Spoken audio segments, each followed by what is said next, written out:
nang ako ay hindi pa isang mananampalataya, ay tinanong ako ng simpleng katanungan at ako ay ang aking sagot agad ay A, E, I, O, U. Hindi ko masagot yung tanong.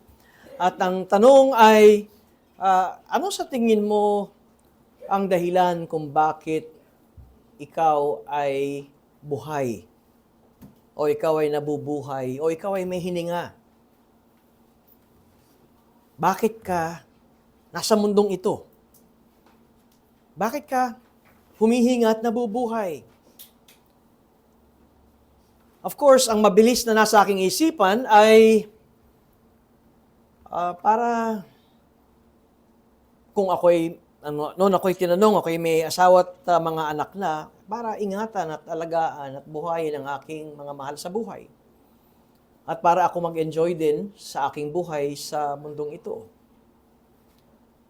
Sa isang bandang kasagutan ko ay masasabi natin na maganda ang sagot ko kasi noon ang sikat na awitin ay The Greatest Love of All. At ang the greatest love of all ay knowing to love yourself is the greatest love of all. Kayong mga videoke queen, alam nyo yan. At mga videoke king, palagi ko ay inyo nang inaawit iyang the greatest love of all. Ngunit ang totoo, kung bakit tayo nabubuhay, kung bakit tayo may hininga ngayon, ay upang bigyan natin ng luwalhati ang Diyos. Ang Westminster Larger Catechism, ang unang-unang tanong ay, what is the chief and highest end of man? Ano sa tingin nyo ang pinakadakila, pangunahin, at pinakamataas kung bakit ka nabubuhay? At ang sagot sa tanong na what is the chief and highest end of man is that man's chief and highest end is to glorify God and fully to enjoy Him forever. Malamang sa panahon natin ngayon ay hindi na ito ang direksyon ng buong tao sa mundong ito, to glorify God. Yung bang pagmulat mo sa iyong mata sa umaga, ay ang pumapasok ba sa ating isipan ay, of course, maring ang sagot natin o ang panalangin natin o ang ating bukang bibig, salamat Panginoon, buhay pa ako kasi nagising ako. Yung iba ay talagang doon na dinatnan sa tulugan na hindi na namulat. Pero matapos na tayo magpasalamat, ano ang ating nais na ilagay sa ating isipan? Ang marami kong plano sa buhay. Ang mga bagay na dapat ko pang kailangang gawin.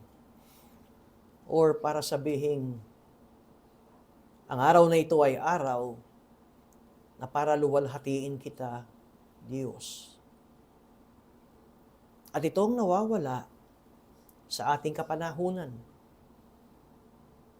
na ang isipan at puso ng tao ay para sa Diyos. Sabi ko nga, bakit tayo may hilinga? Ang Diyos, ang Siya nagbigay ng ating hininga. Kung naranasan mong ikaw ay intubated o yung may nakasuksok sa yung oxygen dahil maaring ang iyong baga ay nag-collapse o collapsing o hirap ng bumomba. Ang iyong puso marahil ay hirap na ring bumomba kung kaya mayroong kang tulong ng oxygen sa ospital. Alam mo kung gaano kamahal yun. Dahil ang bawat cylinder nun, kapag naubos, bago pa maubos, ay ikaw ay kinakalabit na ng nurse, palitan nyo na po yung silindrong yan, at ikaw nasa isip mo, dagdag na naman ang bayad. Ngayon, wala tayong bayad na hangin, hindi tayo intubated, wala tayong nakapasak na oxygen sa ating panghinga. And yet, ay naroon ang ating kanya-kanyang lakad para sa ating sarili. Bakit ko sinasabi ang mga bagay na ito? Sapagkat ito ang pamagat ng aking sermon na patungkol sa buhay ng isang mananampalataya, na ang buhay ng isang taong may pagkilanlan kung bakit siya may buhay sa mundong ito ay naroong dahil sa Diyos. Kaya ang sermon ko sa umagang ito is that ay pinamagatan kong ay a life of praise for the believer.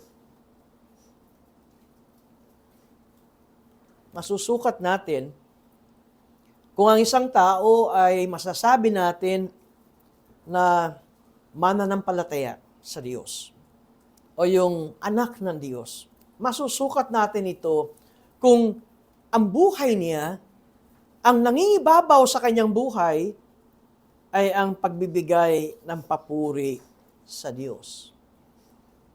Ang kabaligtaran, masusukat din ninyo kung ang mananampalataya ay unti-unting lumalayo sa Diyos kung matabang ang kanyang papuri sa Diyos. Masigla ba tayo kapag dumarating ang ganitong uri ng pagtitipon natin? Araw ng Panginoon o may kaladkad sa ating paa dahil kinakailangan lamang? Sa buhay ng isang lokal na iglesia, hindi lamang sa ganda at lakas ng awitan ng mga tao, ng mga mananampalataya na pumupunta sa panambahan, kundi ang laman ng ating puso. Dahil maaari tayong mapakinggan ng ang ganda ng awitin sa pinuntahan kong lokal na iglesia. Ang isang marahil na makakaakit sa mga first-timers sa ganitong uri ng pagtitipon ay kanilang marinig na ang ganda ng pandinig ko. Para akong nasa langit na ang awitan ay parang mga anghel. Tama ang tono. Sabi ko, naku, hindi sa RGBC yun. Mukhang hindi kabilang ang RGBC sa tama ang tono. Maganda ang blending ng awitan. Katunayan, isang bagay na maganda ang tono, tama ang tono. Hindi ko alam kung kayo ay nagsasanay every week na umawit ng nasa tamang tono. Para malaman yung kinakailangan yung magsanay, pakinggan nyo yung ating recorded live. Baka yung boses nyo yung nangingibabaw doon na lihis at parang kailangan dalhin sa bandang kaliwa dahil kumakanan at ilagay sa gitna.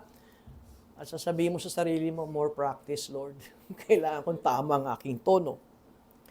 Pero hindi lamang tama at maganda ang ating awitan, kundi yung laman ng ating puso. Dahil kung maipapamuhay natin itong question number 1 ng larger catechism, what is the chief end of man? What is the chief and highest end of man? Ay upang luwalhatiin natin ang Diyos, ay naroong magandang pandinig ng awitan, ngunit nakikita ng Diyos ang laman ng ating puso. At ito nakapagbibigay ng luwalhati sa ating Diyos. Sa umagang ito, ang aking teksto o ang aking kabanata sa Aklat ng Awit ay ang 103 na mga awit. Pakinggan po ninyo ang salita ng Diyos. Purihin mo ang Panginoon o kaluluwa ko at lahat ng nasa loob ko. Purihin ang kanyang banal na pangalan. Purihin mo ang Panginoon o kaluluwa ko at huwag mong kalimutan ang lahat niyang mga biyaya, na siyang nagpapatawad ng lahat mong mga kasamaan, na siyang nagpapagaling ng lahat mong karamdaman, na siyang tumutubos ng iyong buhay sa hukay, na siyang nagpuputong sa iyo ng habag at tapat na pagmamahal, na siyang bumubusog sa iyong nasa ng mga mabubuting bagay. Ano pat nababago na gaya ng sa agila ang iyong kabataan? Ang Panginoon ay nagsasagawa ng mga matuwid na gawa at katarungan sa lahat ng naaapi. Kanyang ipinapaalam ang kanyang mga daan kay Moises, ang kanyang mga gawa sa mga anak ni Israel. Ang Panginoon ay mahabagin at mapagbiyaya, hindi magagalitin at sa tapat na pag-ibig ay sagana. Hindi siya laging makikipaglaban ni pananatilihin ang kanyang galit magpakailanman. Hindi niya tayo pinakikitunguhan ayon sa ating mga kasalanan, ni gagantihan tayo ng ayon sa ating mga kasamaan. Sapagkat kung paanong ang mga langit ay mataas kaysa lupa, ang kanyang tapat na pag-ibig sa mga natatakot sa kanya ay gayon kadakila. Kung gaano ang layo ng silangan sa kanluran, gayon din inilayo niya sa atin ang ating mga pagsuway. Kung paanong ang Ama ay nahabag sa mga anak niya, gayon nahabag ang Panginoon sa mga natatakot sa Kanya. Sapagkat ang ating kalagayan ay Kanyang nalalaman, naaalala niya na tayo'y alabok tungkol sa tao. Ang kanyang mga araw ay parang damo. Sila ay lumalagong gaya ng bulaklak sa parang. Ito'y dinaanan ng hangin at ito'y naglaho. At ang mga lugar niyon ay hindi na nalalaman. Ngunit, ang tapat na pag-ibig ng Panginoon ay mula sa walang hanggang sa walang hanggan para sa mga natatakot sa Kanya. At ang Kanyang katuwiran ay hanggang sa mga anak ng mga anak, sa mga nag-iingat ng tipan niya, at sa nakakaaralang gawin ang mga utos niya. Itinatag ng Panginoon ang kanyang trono sa mga kalangitan, at naghahari sa lahat ang kanyang kaharian.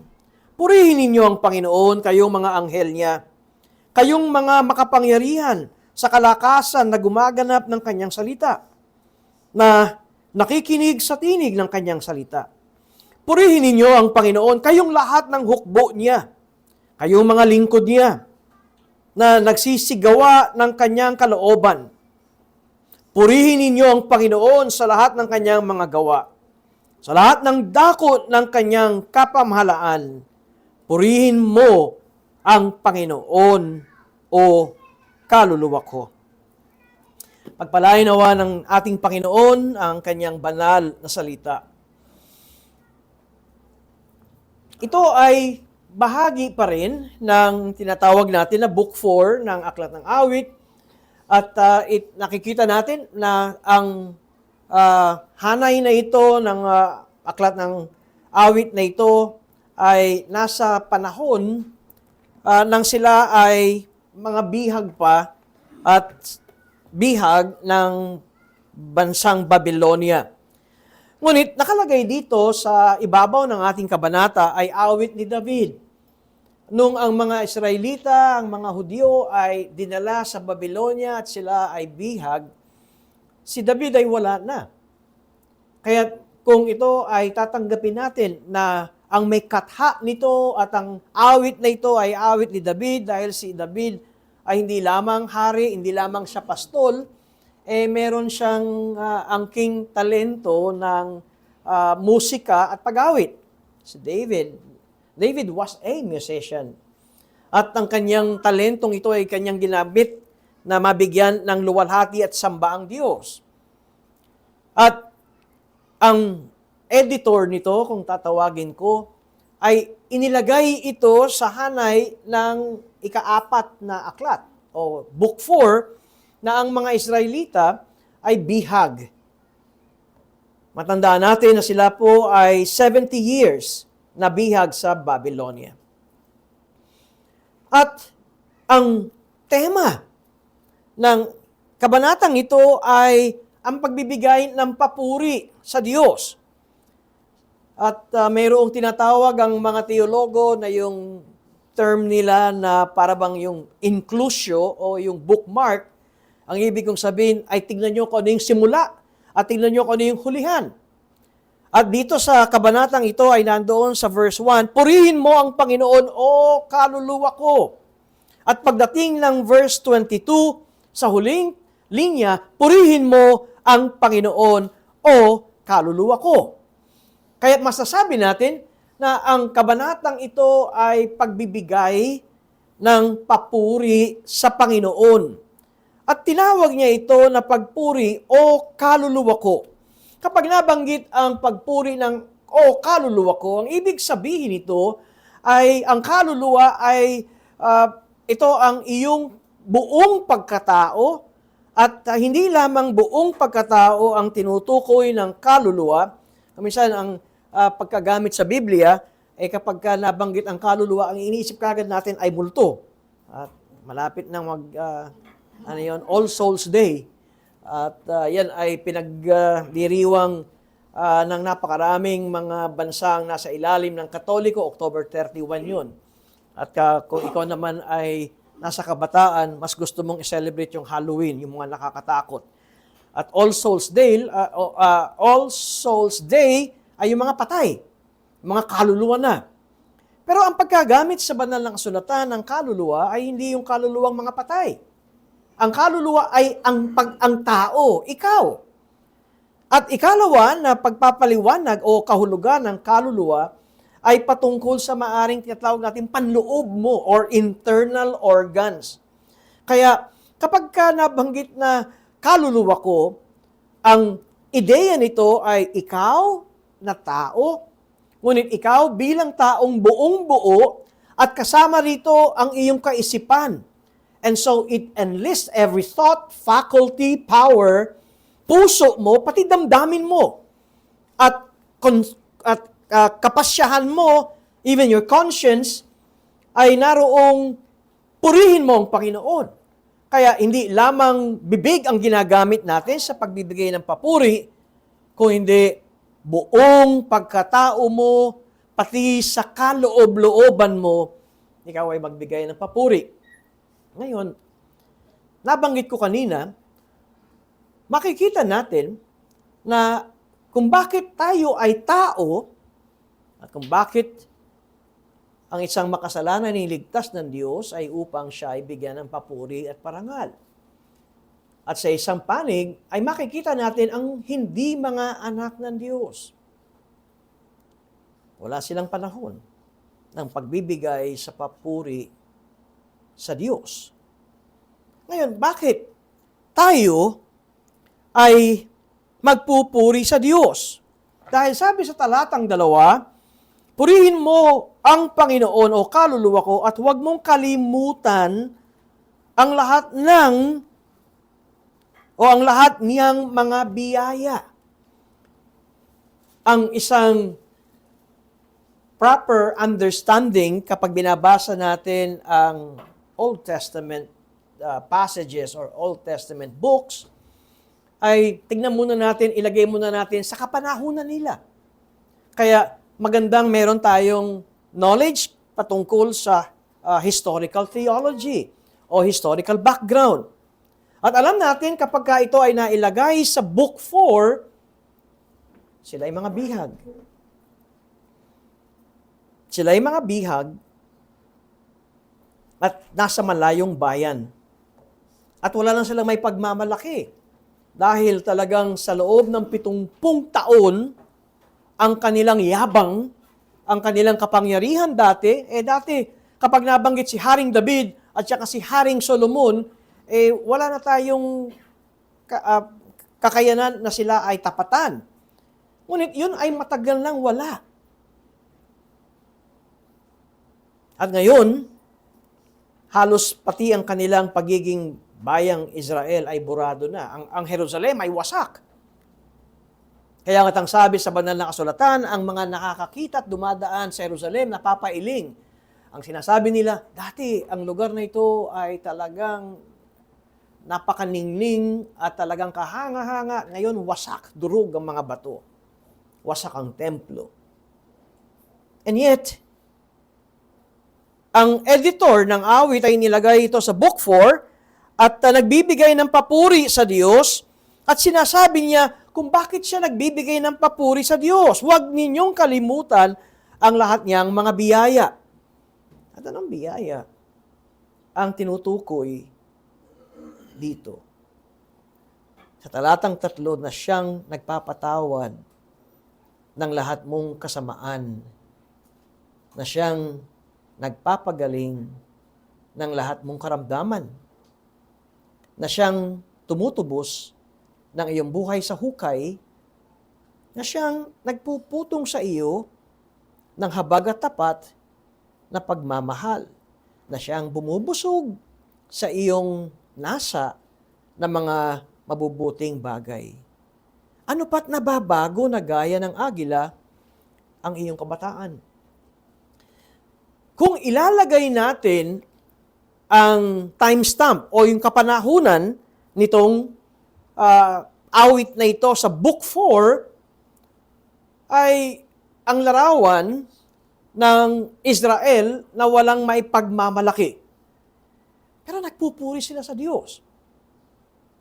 At gusto kong pansinin natin itong paggagamit sa may talatang 5, ano pat nababago na gaya ng sa agila ang iyong kabataan. Marami na akong narinig na pangangaral patungkol dito sa agilang ito at inihahambing sa buhay ng mga Israelita. Ngunit ang isang nakita ko na mayroong sense sa kapanahunan ng Israel, sila yung mga agilang nakakalbo na. Sila yung mga agilang, kung alam naman natin ang pag-asa ng isang ibon o ang sigla ng isang ibon o ang kapangyarihan ng ang isang ibon ay nasa kanyang pakpak. Meron tayong inaawit na hymno, Under His Wings. Yung Tagalog nun, kung matatanda ko, bigwis ata ang ginamit. No? Bigwis. Bagwis. At ang bagwis ng agila, ng kapanahunan na sila isinasalarawan, ang Israel ay isinasalarawan sa bagwis ng agila, ay kalbo ang kanilang pakpak.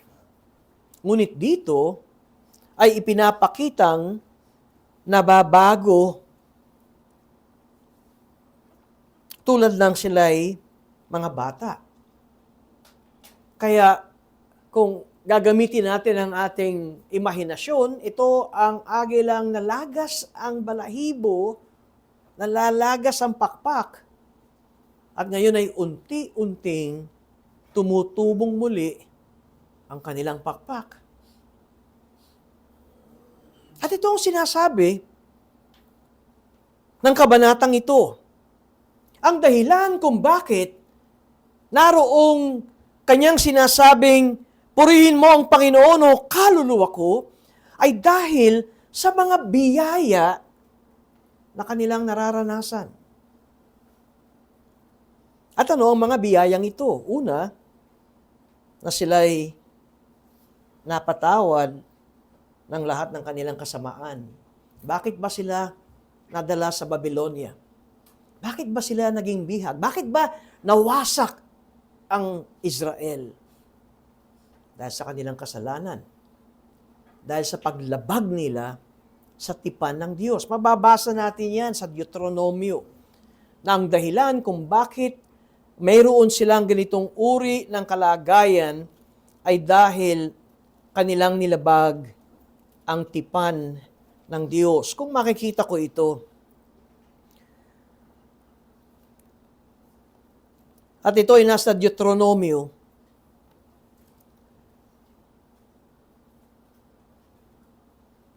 at naritong sinasabi ang tipan ng Panginoon sa Israel sa lupain ng Moab.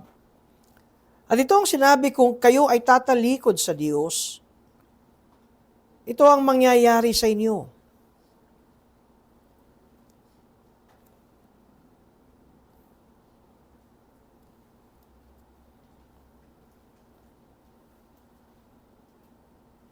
At kung babasahin ko sa simulang talatang 16 ng Deuteronomio 29, sapagkat nalalaman ninyo kung paanong nanirahan tayo sa lupain ng Ehipto at kung paanong tayo'y pumasok sa gitna ng mga bansang inyong dinaanan.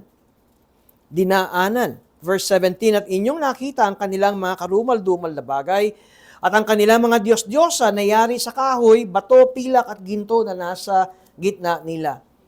Baka magkaroon sa gitna ninyo ng lalaki o babae o angkan o lipi na mga puso'y na ang puso'y humihiwalay sa araw na ito sa ating Panginoong Diyos upang maglingkod sa mga Diyos na mga bansang iyon.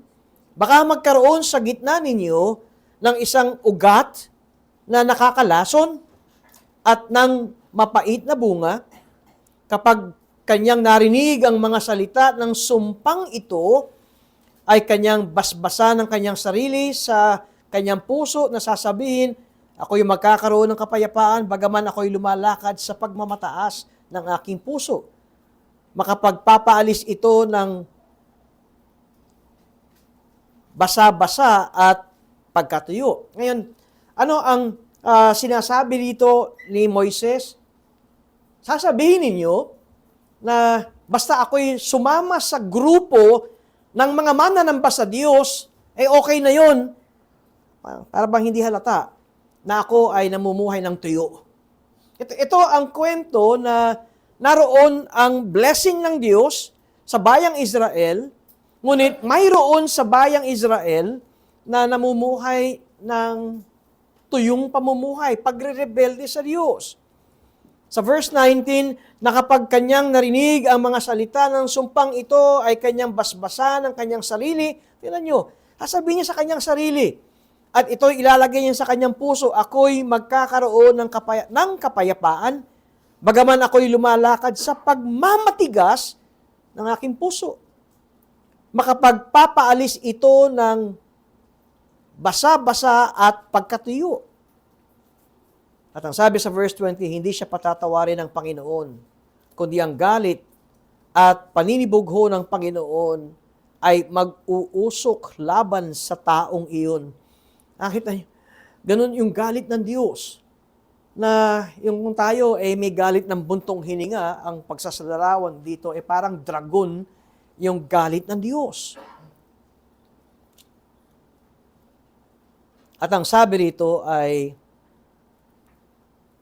at papawiin ng Panginoon ang kanyang pangalan sa ilalim ng lupa at ihiwalay siya ng Panginoon sa lahat ng mga lipi sa Israel para sa sakuna, ayon sa lahat ng mga sumpa ng tipan na nasusulat sa aklat na ito ng kautusan. At ang mga lahing darating, ang inyong mga anak na babangon pagkamatay ninyo, at ang dayuhan na magmumula sa malayong lupain ay magsasabi, kapag nakita nila ang mga salot ng lupaing iyon at ang sakit na inilagay ng Panginoon at ang buong lupaing iyon ay sunog na asupre at asin na hindi nahahasikan, hindi nagbubunga, ni walang tumutubong damo. Pati ang lupa ay sinumpa ng Diyos. Ibig sabihin, pati ang lupa ay may sakit.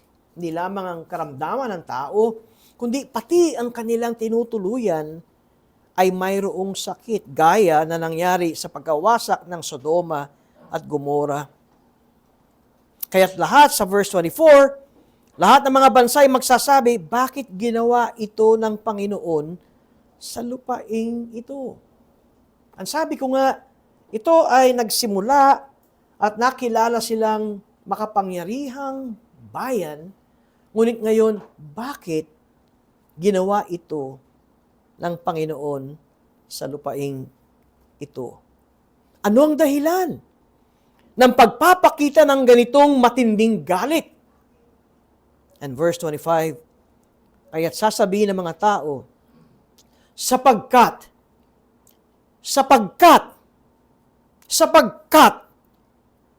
kanilang tinalikuran ang tipan ng Panginoon, ang Diyos ng kanilang mga ninuno. na kanyang ginawa sa kanila nang kanyang ilabas sila sa lupain ng Ehipto. Itong may akda na ito na ibinigay kay David, at ngayon ang editor ay inilagay sa hanay ng ika-4 na aklat, nalalaman niya ang dahilan kung bakit sila naging bihag. O yung sa tema natin ngayon, kandamalas-malas ang kanilang buhay dahil sa kasalanan. At ngayon, sila ay pinabalik ng Diyos. Biglang, ang hari ng Persyang ay nagbigay ng mandato na pabalikin ng Israel ang kanilang bihag sa Jerusalem. At ang pagbabalik sa Jerusalem, nakikita nila na isang pagpapatawad ng Diyos sa kanila. At pagpapagaling ng Diyos sa kanila sa lahat ng kanilang karamdaman. Sa verse 4, na siyang tumubos ng inyong buhay sa hukay, ang nakikita nila, sila ay para ng mga patay. Yung mga living dead, buhay nga, pero wala nang saysay ang kanilang buhay dahil sila ay bihag sa napakalayong lugar. At ngayon, sila ay pinutungan ng habag at tapat na pagmamahal. At ngayon, sabi sa verse 5, na siya ay bumubusog sa kanilang nasa ng mga mabubuting bagay. At ngayon, tumutubong muli ang balahibo nila tulad ng isang agila na isang batang agila.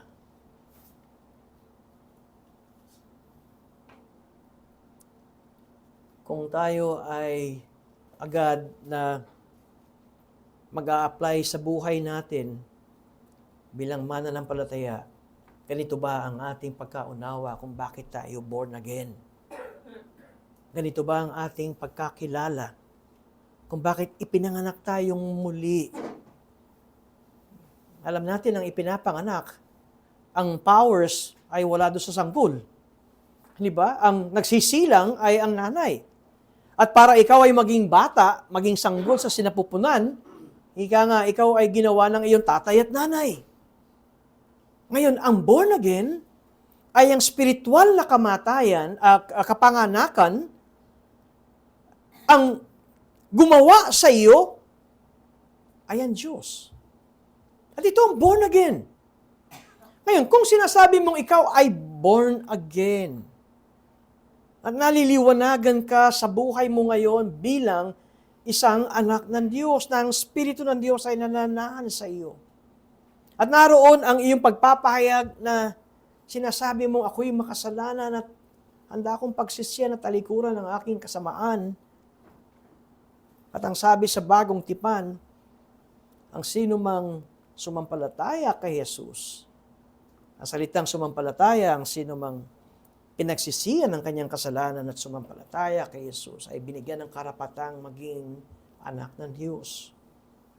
Ganito ba natin nakikita na dati tayo ay parang nasa hukay, patay na.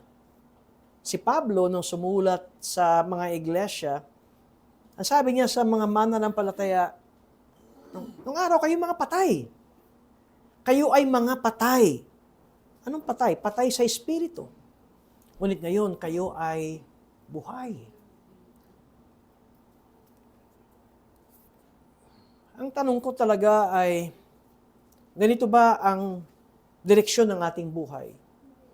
Na masabi natin, ang totoong born again ay marapat lamang na nag-uumapaw sa kanyang mga labi ang papuri sa Diyos na nagbibigay ng kaluwalhatian sa Diyos at ito ay galing sa kanyang puso. Dahil, ang sinabi rito sa verse 8, ang Panginoon ay mahabagin at mapagbigay, hindi magagalitin, at sa tapat na pag-ibig ay sagana. Hindi siya laging makikipaglaban ni pananatilihin ang kanyang galit magpakailanman. Hindi niya tayo pinakikitunguhan ayon sa ating mga kasalanan. Ni ginantihan tayo ng ayon sa ating mga kasamaan. Alam niyo kung gaano kahalaga sa atin ang pagpipiraso ng tinapay? Yung Lord's Supper? Kung gaano kahalaga sa atin na makakita tayo ng isang binabautismo at ninulubog sa tubig? Dahil ang dalawang ito ay nagpapaalala sa atin ng pag-ibig ng Diyos sa atin. Kung sinuklian tayo ng Diyos ng ating kasamaan noon pa, walang mabubuhay. Kung bakit kailangan nating mayroong mga ganitong visible representation, kasi sadyang makakalimutin tayo at napakadali natin mabaling sa dati nating mga pag-uugalit, pamumuhay na makamundo. At nawa kapag mayroon tayo nakikitang nilulubog at binabautismo sa tubig, ay narong nangungusap sa atin ang banal na Espiritu. Tandaan nyo, si Jesus ay namatay para sa iyo. Ang kamatayan ni Jesus, ang siya naging kabayaran ng iyong kasalanan. At ang kanyang pagkabuhay na muli ay pagpapahayag ng isang mananampalataya ay may buhay. Siya ay magiging isang bagong nilalang. At kapag tayo ay nagbabahagi ng Lord's Supper, ng banal na hapunan, ang paghawak natin ng tinapay at paghawak natin ng kopa ng alak, ito ay ang kamatayan ng Panginoon. Kinakain natin at iniinom ang alak at sinasabi nating, si Jesus ay namatay para sa akin. At ang aking buhay ay para sa Kaniya.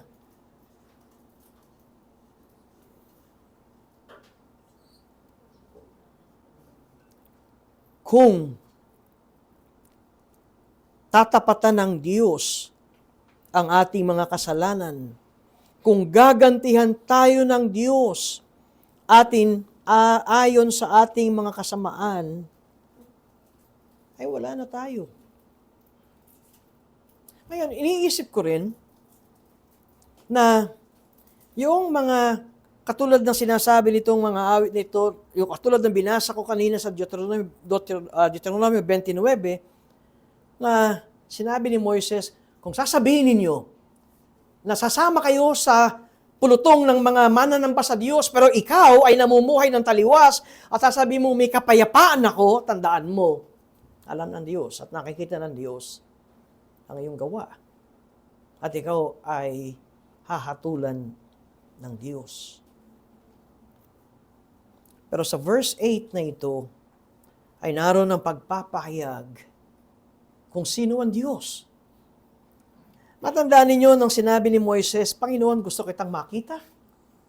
Yun ang kanyang naisin. Gusto kitang makita. At ang sabi ng Diyos kay Moises, walang sino mang taong makakakita sa akin dahil ikaw ay mamamatay. Lagi kong binibigay ang isang napakasimpleng ilustrasyon, yung panahon natin ngayon ay pinagbabawalan tayong tumitig sa araw, dahil masisira ang ating mata. Kaya sabi, huwag niyong titigan ng araw. Kaya nga pag may mga eclipse, di ba, pinagsusuot tayo ng mga may kulay na salamin, dahil kinakailangan tayong tumingin ng matagal at para makita natin ang hugis. Pero ano pa kung yung mismong araw, walang nakakalapit sa araw dahil matutupok. At ito ang gusto ng propetang itong si Moises. Gusto kitang makita, Diyos. Ang Diyos ang may likha ng araw. Kung walang makalapit sa araw, dahil masusunog sila, lalo na yung manlilikha ng araw. Kung kaya't ito ang ipinakita ng Diyos. Ang sabi sa verse 4 ng Exodo 34, kaya't si Moises ay tumabas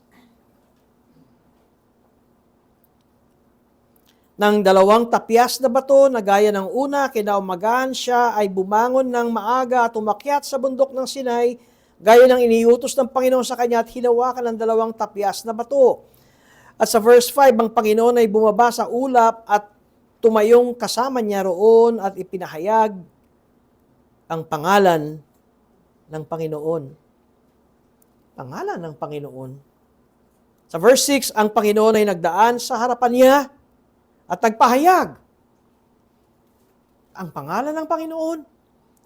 Ang sabi sa verse 6, ang Panginoon, itong pahayag ng Panginoon, isang Diyos na puspos ng kahabagan at mapagpala, hindi magagalitin at sagana sa wagas na pag-ibig at katapatan. Ito sinasabi sa awit 103. Ito ang description ng Diyos. Ito ang pangalan ng Diyos na binigay niya kay Moises. Hindi niya tayo pinakikitunguhan ayon sa ating mga kasalanan. Ni ginantihan tayo ng ayon sa ating mga kasamaan. Mga kapatid, hindi ito ang dahilan na magpatuloy tayo sa kasalanan. Alam niyo kung minsan, buhay pa naman ako eh. Kahit na ginagawa ko itong mali na ito, buhay pa ako eh. Hindi itong dahilan na dahil hindi tayo nailalantad sa ating karumihan, ay magpapatuloy tayo dahil sinasabi natin, once saved, forever saved, at di na ako hatulon ng Diyos dahil si Kristo ay namatay para sa akin. Sa halip ang nakita nating tugon na mga awit na ito, purihin ka o Panginoon o kaluluwa ko. Dahil natuto siya. Nakita niya kung paano pinarusahan at hinatulan ng Diyos ang kanilang mga ninuno. Ang tatay niya, ang lolo niya, ang kanilang angkan, ang nauna sa kanila. Bakit? Dahil tinalikuran nila ang tipan ng Diyos.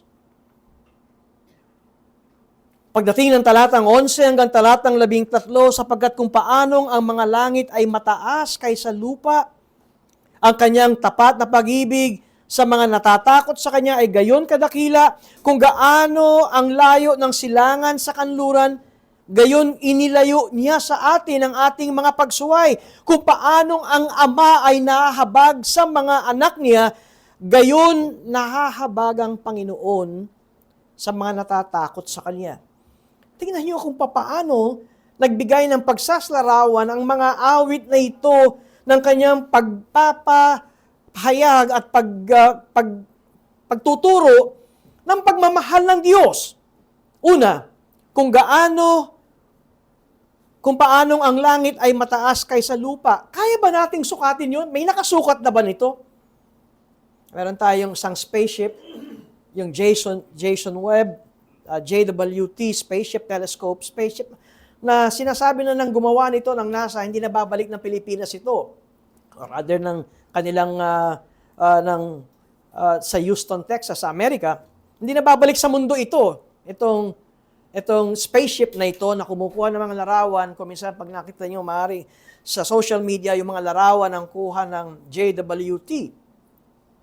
Dahil alam nila sa lawak ng kalawakan, ay hindi na makakabalik itong spaceship na ito. Pero ang ginagawa nito ay kumukuha ng mga larawan ng mga hindi nakukuha ang mga larawan ng araw, ng mga satellite. Ibig sabihin, hindi kayang sukatin mula lupa hanggang langit. At sinasabi ng mga awit na ito, ganito ang pag-ibig ng Diyos. And the distance between the east and the west ay patungkol sa pagsukat kung papaano tayo pinatawad. Hindi natin kayang sukatin ang distansya ng east from the west. Kung papaano o kung gaano ang layo ng silangan sa kanluran dahil hindi mag-aabot ang silangan sa kanluran. At sinabi ng mga awit, kung papaanong ipinakita ang pag-ibig ng Ama na habag sa mga anak niya. Sa mga Israelita, laging ang naibibigay ng pagsasalarawan ng Diyos ay isang Ama.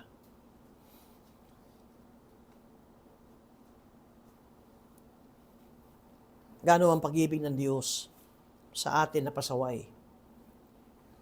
Ang sabi ko, ako ay isang ama. Ang mga anak ko ay meron ng kanya-kanyang mga pamilya. Kaya nga, 8 na nga ang aming apo. Ganun, nasunod ang humayo kayo at magpakarami. At nakaranas kami ng rebelding mga anak na teenager. Nakaranas kami ng mga masakit na pananalita. Nakaranas kami sa aming mga anak na pag sinabi namin, lalo na sa 2 lalaki, doon sa babae, hindi. Sabi ng mga babae, preach it, pastor. Ngunit, kahit lalapot ang dugo ng isang ama, dahil sa pasuwail na anak, mananaig pa rin ang pusong ama.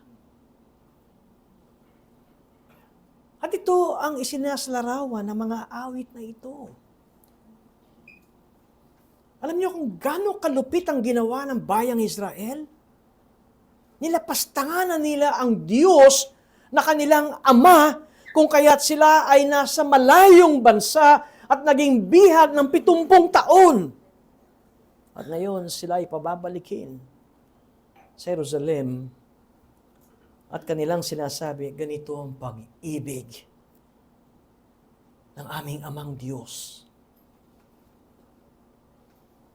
Hindi pa ba matutunaw ang ating puso kung ganito ang ating Diyos? Ngayon, maunawaan natin kung bakit ganun ang kanyang sinasabi na, o kaluluwa ko, purihin ka, o Panginoon. Talatang 14, sapagkat ang ating kalagayan ay kanyang nalalaman ng Diyos kung sino tayo. Naalala niya tayo ay alabok, alam ng Diyos, tayo ay putik. Tungkol sa tao, ang kanyang mga araw ay parang damo. Siya ay lumalagong gaya ng bulaklak sa parang at pagkatapos nawawala. Ngunit, sa verse 17, ang tapat ng pag-ibig ng Panginoon ay mula sa walang hanggang sa walang hanggan para sa mga natatakot sa Kanya. At ang Kanyang katuwiran ay hanggang sa mga anak ng mga anak, sa mga nag-iingat ng tipan niya, at sa nakaka-alaalang gawin ng mga utos niya. Makikita natin ang pagiging pag-ibig ng Diyos na walang hanggang, mula sa hanggang walang hanggang, sa kaniyang mga anak at anak-anakan. At makikita natin ang buhay ng mga taong kinalulugdan ng Diyos ay ang kanilang pagsunod sa tipan ng Diyos. Hindi dahil kaya sila pinagpapala ng Diyos ay dahil mayroon silang ginagawa, kundi dahil ito ang bunga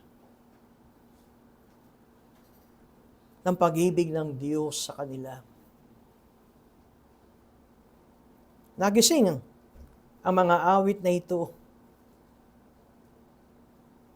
Nakita niya ang dahilan kung bakit sila bihag.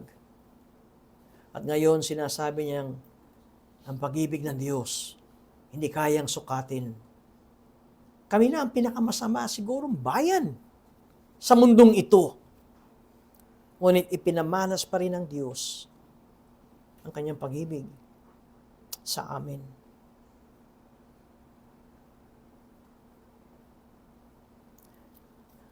Kaya ganda kung ganito ang ating pundasyon ng relasyon at pagkakilala sa ating Diyos. Hindi tayo perfect. Alam niyo, walang perfectong Kristiyano. At ganito ang church life. Narinig niyo nang sinabi ko, ang local church ay parang ER, emergency room. Lahat may sakit. Lahat may karamdaman.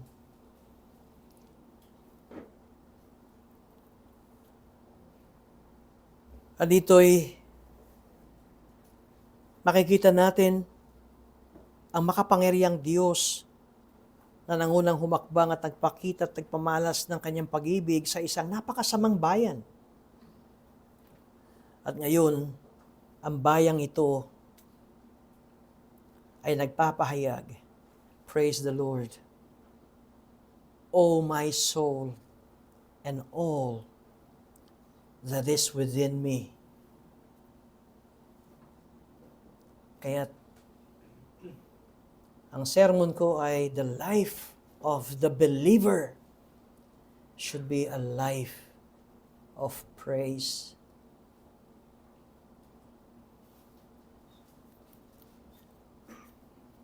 At makikita nyo kung wala na kayong sigla na magbigay ng papuri sa Diyos dahil nakakalimutan nyo na ang mga biyaya na inyong tinanggap sa Kanya.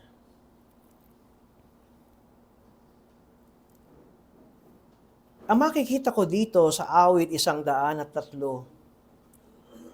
ay nandun yung emphasis ng pag-ibig ng Diyos. Katunayan, may downplay ng puot ng Diyos. Hindi katulad ng mga nabasa natin ng mga nakaraan. Ang awit 103 accentuates the love of God. At ipinapakita dito ang kahanga-hangat di natin kayang maunawa na pag-ibig. Paano natin ito i-apply sa ating church ngayon? Natatandaan ko ang sulat ni Pablo sa 1 Corinthians chapter 13. Ito yung chapter ng pag-ibig. Alam niya, di ba? Na kaya mong ipaliwanag lahat ng teologo mo, kaya mong ikaw ay gifted pagdating sa Bible, but without love, you are nothing. Maingay ka lamang. You are like a clanging cymbal. Bakit ko nabanggit ito? Dahil ito ang nararanasan ng Corinthian Church. Puspos sila ng kaloob ng Espiritu Santo, away naman sila ng away. Wala silang kapayapaan. Kaya pinasok ni Apostol Pablo ang kabanatang 13 na upang ipakita na bagaman meron tayo kanya-kanyang sigurong mga dinadala, we have our own idiosyncrasies, iba-iba ugali natin, pero tandaan natin, makita sa church ay kung paano tayo magsamahan at magsama-samang may pag-ibig. And so, ang church life is not just only that this church ay talagang makikita mong nandun yung preaching and teaching ng orthodox faith and doctrine. Solido kami sa theology. And yet, kanya-kanya, hindi makita ang pag-ibig. Kanya-kanyang advancement ng kanyang agenda. At ito ang sinabi ni Pablo.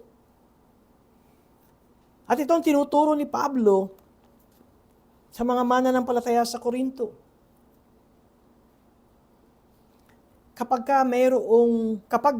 nawala ang pag-ibig sa iglesia lokal, sabi ko nga, binibigay ko ang halimbawa, ang daming namatay nung COVID-19, at anong tawag sa COVID-19? Virus. Ang ibig sabihin ng pumatay sa tao ay galing sa labas, pumasok sa loob ng katawan. Pero still, ang number one killer pa rin ng sangkatauhan ay ang cancer. Tama? Ang cancer ay hindi galing sa labas na pumasok sa loob. Ang cancer ay galing sa ating loob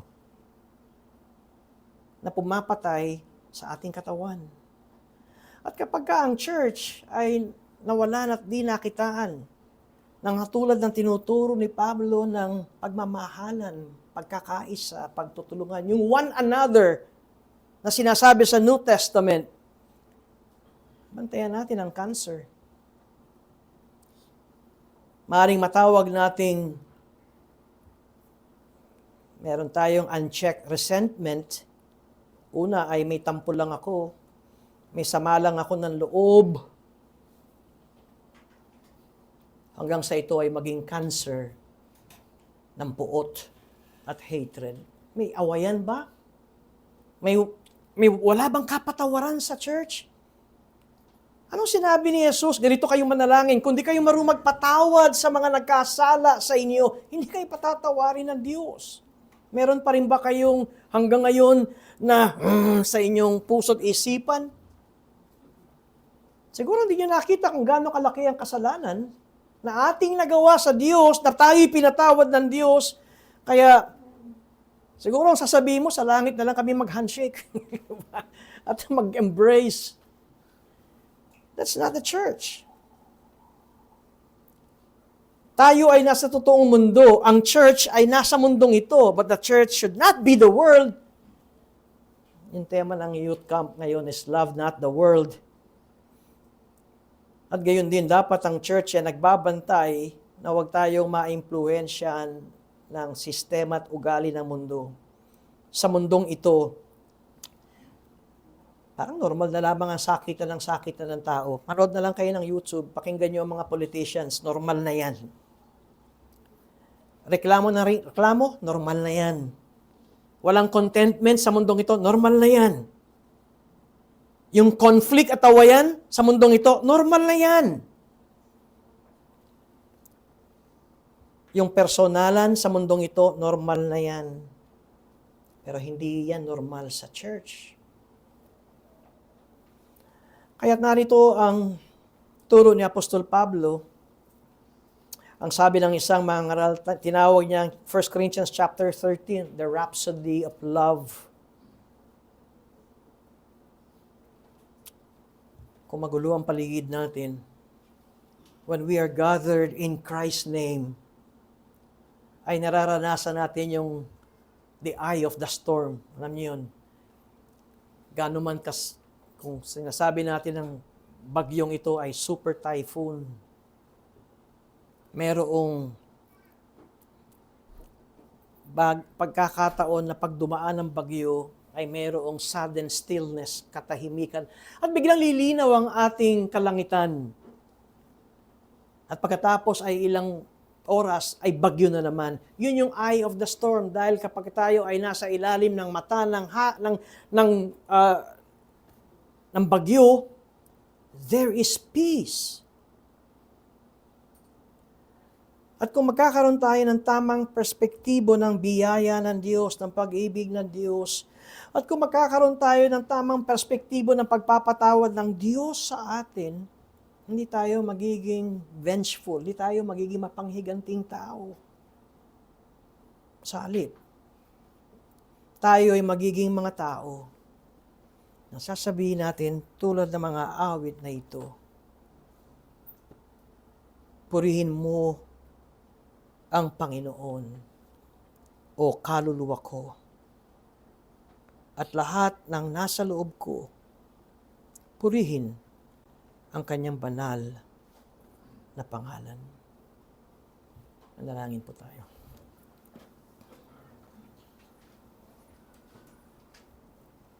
Kung kami man, Panginoon, ay patuloy pa rin na mayroong kalamigan sa inyo, patawarin niyo kami. Kung kami man, Panginoon, ay namumuhay ng tulad ng mga taong walang Diyos, patawarin niyo kami. Ilagay niyo sa amin, muli, sa aming isipan, sa aming panloob, ang inyong mga biyaya, na kami po ay inyong pinatawad sa aming mga kasalanan, na kayo ang siyang tumubos sa amin na patungo sa kapahamakan.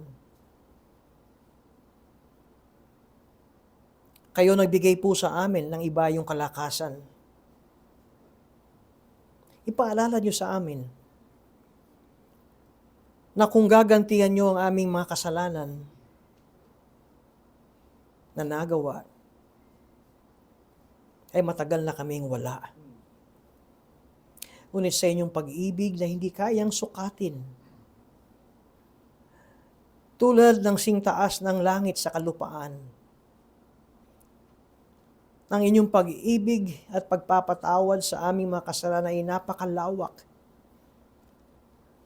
tulad ng layo ng silangan sa kanluran. Matuto kaming manalamin. Sa gayon, ang aming mga buhay ay buhay na mailagak lamang sa inyong kaluwalhatian.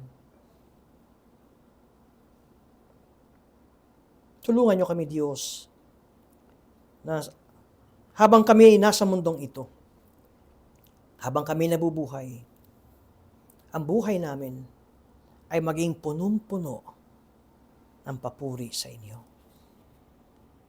Sa ngalan ni Jesus. Amen.